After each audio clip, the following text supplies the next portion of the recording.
Alors maintenant, on va voir comment meubler un petit peu notre table. Et on va commencer en rajoutant des assiettes. Et pour rajouter les assiettes, on va procéder d'une manière un petit peu particulière, mais qui va nous permettre de découvrir une nouvelle fonctionnalité de Blender. Et ce qu'on va faire, c'est qu'on va juste en fait garder un seul point. On supprime tous les autres. Et notre point, là, on le garde. Ce qu'on peut faire même, c'est le mettre sur son origine en tapant géométrie vers origine. Et on repasse en mode édition et on se met à plat sur la caméra. Bon, moi j'ai les chaises qui gênent un petit peu la vue, mais c'est pas très grave.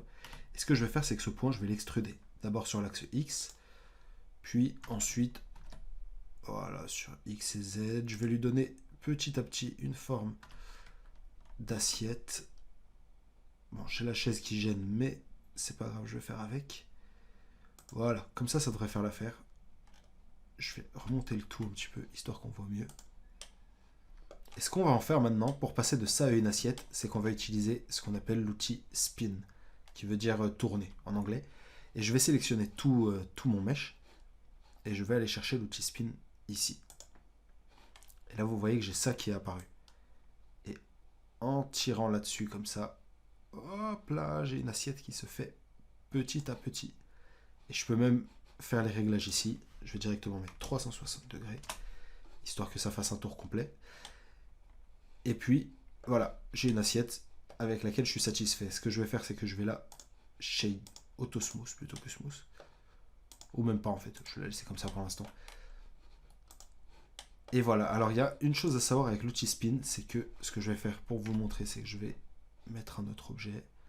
On va mettre juste un plane par exemple, et je vais le mettre un peu plus loin. L'outil Spin, en fait, il tourne autour de quoi? Il tourne autour de cette petite cible. Cette petite cible qui est le curseur 3D. Si jamais on peut le régler depuis ici, enfin, on peut le déplacer là. Vous voyez que si par exemple je le déplace par là et que je reviens à mon spin,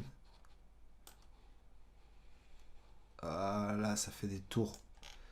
Je peux jouer avec ça pendant un petit moment. Hop, je repasse en spin encore. Tout ça pour dire que voilà, ça tourne toujours autour du curseur 3D, donc c'est quelque chose qu'il faut prendre en compte, qui est un petit peu spécial au début, mais on finit par s'y faire. Et je vais supprimer tout ça. Et ce que je peux faire de mon assiette maintenant, c'est que je vais la placer un peu plus correctement sur une face. Hop. Voilà. Et là, pour l'instant, on a cet artefact assez dérangeant, mais on va régler ça dans l'épisode d'après.